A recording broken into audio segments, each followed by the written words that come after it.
ഇപ്പോൾ എക്സൈസ് തദ്ദേശ വകുപ്പ് മന്ത്രി ശ്രീ എം ബി രാജേഷ് നമ്മളോടൊപ്പം ചേരുന്നുണ്ട് ഈ ചർച്ചയിൽ. മിനിസ്റ്റർ, താങ്കൾ ഇന്നത്തെ ബജറ്റിനെ ഇപ്പോൾ താങ്കൾക്കറിയാമല്ലോ, ഇന്നത്തെ ചർച്ചയിൽ നമുക്ക് അതിഥികൾ വളരെ കൂടുതലാണ്. അപ്പോൾ എനിക്ക് തോന്നുന്നു നമ്മുടെ പാനലിസ്റ്റുകൾ എല്ലാവരും തന്നെ ടു ദ പോയിന്റിലേക്ക് നമുക്ക് ഈ ചർച്ച കൊണ്ടുപോകണമെന്നുള്ളതാണ്. ശ്രീ എം ബി രാജേഷ്, ഈ ഇന്നത്തെ ബജറ്റിനെ താങ്കൾ ഒറ്റ നോട്ടത്തിൽ എങ്ങനെയാണ് വിലയിരുത്തുക? ഇപ്പോൾ രാജ്യത്തെ എല്ലാ വിഭാഗത്തിലുള്ള ആളുകളും, പ്രത്യേകിച്ച് മധ്യവർത്തി വിഭാഗത്തിൽപ്പെടുന്ന ആളുകളെ സന്തോഷിപ്പിക്കുന്ന ആദായ നികുതി പരിധിയിലെ ഇളവ്, അതോടൊപ്പം തന്നെ കൂടുതൽ പബ്ലിക് എക്സ്പെൻഡിച്ചർ, സർക്കാരിൻ്റെ ചിലവ് കൂട്ടുന്ന തരത്തിലുള്ള ഇടപെടലുകൾ, ഇതൊക്കെ തന്നെ നിലവിലുള്ള രാജ്യത്തിൻ്റെ സാമ്പത്തിക അവസ്ഥയ്ക്ക് അനുയോജ്യമായ തരത്തിലുള്ള ഒരു ബജറ്റാണ് എന്ന് ഒരു വിഭാഗം സാമ്പത്തിക വിദഗ്ധർ പറയുന്നുണ്ട്. പൂർണ്ണമായി സ്വാഗതം ചെയ്യാവുന്ന ഒന്നായി ഈ ബജറ്റിൽ എന്തൊക്കെ കാര്യങ്ങളാണ് ഉള്ളത്? ശ്രീ എം ബി രാജേഷ്, എവിടെയൊക്കെയാണ് വീഴ്ചകളുള്ളത്?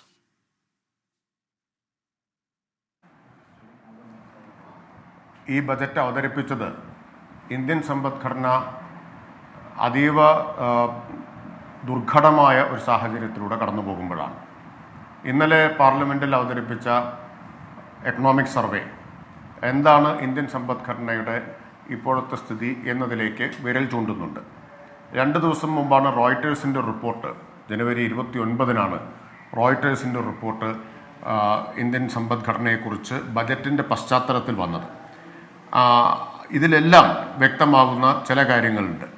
ആ കാര്യങ്ങൾ എന്ന് പറഞ്ഞാൽ, ഒന്ന്, എക്കോണമി ഒരു സ്ലോ ഡൗണിനെ, മെല്ലെപ്പോക്കിനെ അഭിമുഖീകരിക്കുകയാണ്, ഒരു തളർച്ചയെ അഭിമുഖീകരിച്ചുകൊണ്ടിരിക്കുന്നു എന്നതാണ് അത് വളരെ വ്യക്തമായിട്ടുള്ള കാര്യമാണ്. ഒരു വളർച്ച നേരത്തെ ഉണ്ടായിരുന്ന 8%, 9% ഒക്കെ വളർച്ച കൈവരിച്ച സ്ഥിതിയിൽ നിന്ന് 6% അല്പം മാത്രം കൂടുതൽ എന്ന നിലയിലേക്ക് സമ്പദ്ഘടനയുടെ വളർച്ചാ നിരക്കിൽ ഒരു ഇടിവ് അല്ലെങ്കിൽ ഒരു തളർച്ച ഉണ്ടായിട്ടുണ്ട് എന്ന് നമുക്ക് കാണാൻ കഴിയും. അതിന് പ്രധാനമായിട്ടും കാരണം എന്ന് പറയാവുന്നത്, ഒന്ന്, ആഭ്യന്തര ചോദനത്തിലെ, അതായത് ഡൊമസ്റ്റിക് ഡിമാൻഡിൽ ഉണ്ടായിട്ടുള്ള ഇടിവാണ്. പ്രൈവറ്റ് ഇൻവെസ്റ്റ്മെൻറ്റ് ഇടിഞ്ഞിട്ടുണ്ട് എന്നത് വേറൊരു പ്രധാനപ്പെട്ട കാരണമാണ്. ഇങ്ങനെ ധാരാളം ഘടകങ്ങൾ നമുക്ക്, രൂപയുടെ മൂല്യത്തകർച്ച നമുക്ക് കാണാൻ കഴിയും. അപ്പോൾ സമ്പദ്ഘടനയെ സംബന്ധിച്ച ഗുരുതരമായിട്ടുള്ള രോഗലക്ഷണങ്ങൾ പ്രകടമാണ്. മറ്റൊന്ന്, ഉയർന്ന തൊഴിലില്ലായ്മ നിരക്കാണ്. അപ്പോൾ തൊഴിലില്ലായ്മ, പിന്നെ സാമ്പത്തികമായിട്ടുള്ള മെല്ലെപ്പോക്ക്, അതുപോലെ മൂന്നാമത്തെ കാര്യം എന്ന് പറഞ്ഞാൽ പൊതുവിൽ വിലക്കയറ്റത്തിൻ്റെ, പണപ്പെരുപ്പത്തിൻ്റെ നിരക്ക് കുറഞ്ഞെങ്കിലും ഭക്ഷ്യവിലക്കയറ്റ നിരക്ക് വളരെ കൂടുതലായിട്ടിരിക്കുന്നു എന്നുള്ളത് നമുക്ക് കാണാൻ കഴിയും. അതുപോലെ അസമത്വം ഭീകരമായ നിലയിൽ വളർന്നിട്ടുള്ള ഒരു കാലയളവാണിത്.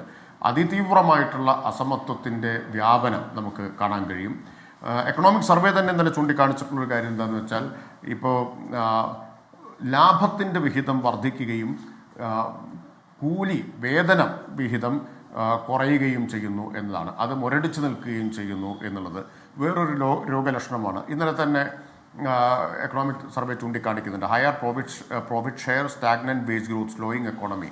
അപ്പോൾ സമ്പദ്ഘടനയുടെ വളർച്ചാ നിരക്ക് മെല്ലെയാവുന്നതിൻ്റെ കാരണം എന്ന് പറഞ്ഞാൽ ലാഭം കൂടുകയും വേതന നിരക്ക് കുറയുകയും ചെയ്യുന്നു എന്നതാണ്.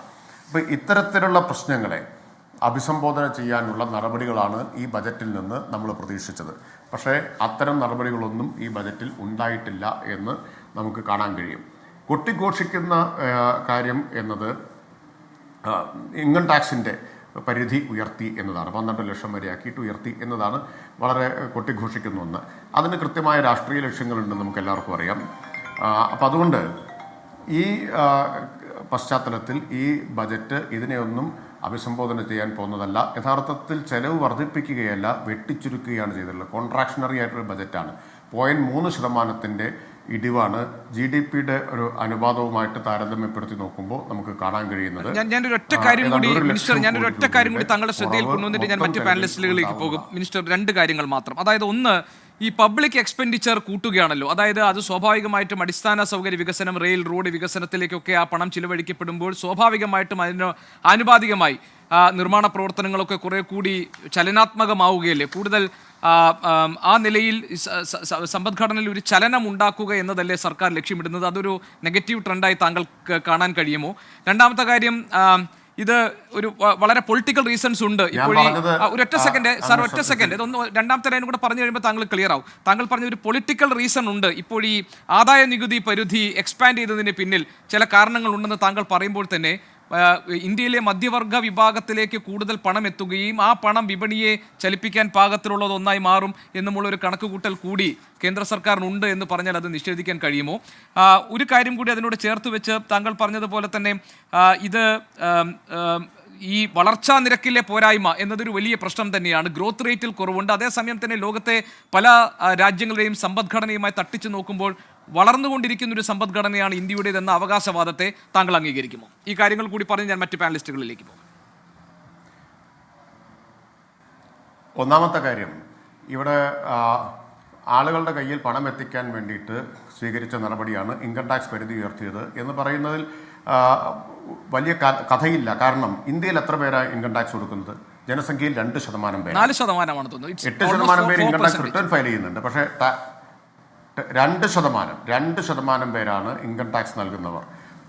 അപ്പോൾ അതുകൊണ്ട് മാത്രം പരിഹരിക്കാവുന്ന ഒരു ക്രൈസിസ് അല്ല ഇന്ത്യൻ എക്കോണമി ഇന്ന് നേരിടുന്നതെന്ന് നമ്മൾ കാണണം. 2% കയ്യിൽ കൂടുതൽ പണം എത്തിച്ചതുകൊണ്ട് 98% അവഗണിച്ചുകൊണ്ട് പരിഹരിക്കാവുന്ന ഒരു ക്രൈസിസ് അല്ല ഇപ്പോൾ ഇന്ത്യൻ എക്കോണമി നേരിട്ടുകൊണ്ടിരിക്കുന്നത്.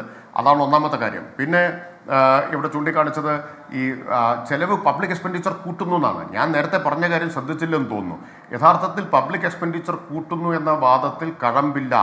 ഈ GDP-യുടെ ഒരു പെർസെൻറ്റേജ് എന്ന നിലയിൽ എടുത്തു നോക്കിയാൽ, മൊത്തം ആഭ്യന്തരോൽപാദനത്തിൻ്റെ ശതമാനക്കണക്ക് നോക്കിയാൽ മൊത്തം ബജറ്റ് എക്സ്പെൻഡിച്ചറിൽ 0.3% കുറവാണ് വരുന്നത്. 0.3% കുറവെന്ന് പറഞ്ഞാൽ 97,000 കോടിയുടെയാണ്. ഏതാണ്ട് 1 ലക്ഷം കോടി രൂപ ചെലവ് മൊത്തത്തിൽ കുറയുകയാണ് ചെയ്യുന്നത് എന്ന് നമ്മൾ കാണണം. അപ്പോൾ ഉണ്ടാക്കിയിട്ടൊരു ചിത്രം എന്താണെന്ന് വെച്ചാൽ വലിയ തോതിൽ ചെലവഴിക്കുന്നു, വലിയ തോതിൽ ഇൻകം ടാക്സ് ഇളവ് കൊടുത്തുകൊണ്ട് അല്ലെങ്കിൽ പരിധി ഉയർത്തിക്കൊണ്ട് ആളുകളുടെ കയ്യിൽ പണം എത്തിക്കുന്നു. യഥാർത്ഥ ചിത്രം അതല്ല എന്നാണ് ഞാൻ പറഞ്ഞത്. ബാക്കി കാര്യങ്ങളിലേക്ക് അല്പസമയത്തിന് ശേഷം വീണ്ടും വരാൻ തോന്നുന്നു. ശരി ശരി ഇത്രയാണ് പ്രാഥമികമായി. ശരി ഞാൻ